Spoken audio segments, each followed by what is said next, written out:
Optimism, growth, revelations, delays, communication, and comfort. This is your focus for the first 2 weeks of January 2023. Now, January 1st is not going to feel like the first of the year. It may feel like you have several New Year's resolutions or plans or expectations that you want to move forward with, but there may be a little bit of a delay. So don't expect January 1st to be the day that you're ready to move forward, because it's going to happen, but it's going to happen more towards January 12th when Mars stations direct. So we ended 2022 with Jupiter stationing back into Aries. We are beginning 2023 with what may feel like this big push forward with all things that are Jupiter. And remember, that represents beliefs, optimism, and growth, because it's in the first sign of the zodiac. And this can be seen and felt as you can do it. You can achieve it. You just have to be focused and driven forward. And now this is possibly where the problem is, because Mars is in retrograde on the first of the year. Mars is the planet of what you're passionate about, where your action and drive come from, things like your ambition. But it's retrograde. It's moving backwards. So you're going to have to redo some of those actions. So what you need to know for your January horoscope. Hi, I'm Patricia Tate with WillowGraceMystic.com, and this is your astrology for January. So let's dive in. Pisces and Pisces rising. On January 6th, we have this full moon in the nurturing sign of Cancer. Now, because full moons illuminate the hidden, expect your emotions to run high. You're going to be feeling other people's feels, other people's energy. You're not going to know, is it yours or is it mine? You may want to stay within your own comfort zone for now and focus on improving matters at your own home or with your family to make yourself feel more comfortable and safer. And for you, this is in your 5th house of your children, your romance, your creativity. So you basically hunkering down or finding things that bring you joy but make you feel comfortable. And then on January 12th, Mars stationed direct in Gemini. Now, Mars has been in Gemini for months. August, September, October, November, December, basically the end of 2022. Mars in Gemini is all about doing 2 things, trying to change how you do things, learning new things, arguing, debates, words, information, and Mars stationing direct, you now have all this new information. You've gone back, you've relearned something, and now it's time for you to integrate this new information that you've learned, or it's going to be based off of a change in your thoughts, in your ideas, in your mind, or the way that you communicate. Now, with Mars moving forward in Gemini, this is going to feel like a more ambitious start of the year. Mars retrograde coming to an end is going to help calm your temper or your frustrations.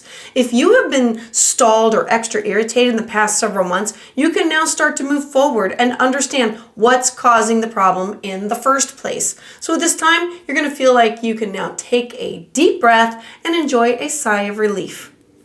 And then on January 18th, Mercury in Capricorn stations direct. Now, Mercury is all about thoughts, ideas, your mind, communication. And now you're going to feel like you have the right plan to move forward. You're going to start to feel like things are going to move more freely. All types of work, business planning, achieving things, everything's going to open up. And travel, everything's going to move forward for you. Resolutions that you maybe put on hold at the New Year began, you can now start to get the ball rolling and move forward on. Things are now going to start to feel more hopeful for you. And this is in your 11th house of social circles, your friends, your networks for work. This is your spiritual aspirations. These are joint activities that you do with others in the outside world. And then on January 20th, the Sun enters Aquarius. This means independence, individuality, nonconformity. Everything is going to be strong for you over the next few weeks during this Aquarius season. You're going to be able to push yourself outside of your comfort zone. This is also going to bring in new people, renew hope for you for the future, and allow you to dream.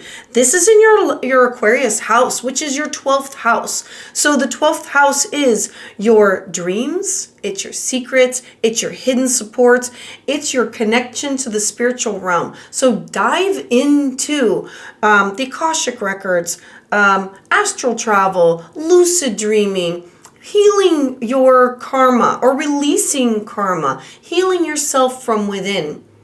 And the great news is on January 21st, there's going to be a new moon in Aquarius, so it's in the same house. So this is going to be a great time for you to focus on these dreams for your future, to get excited, to make use of enthusiasm and pursue these opportunities to make your dreams come true. What is it that you want deep down that you're not sharing with others, that you're keeping a secret from?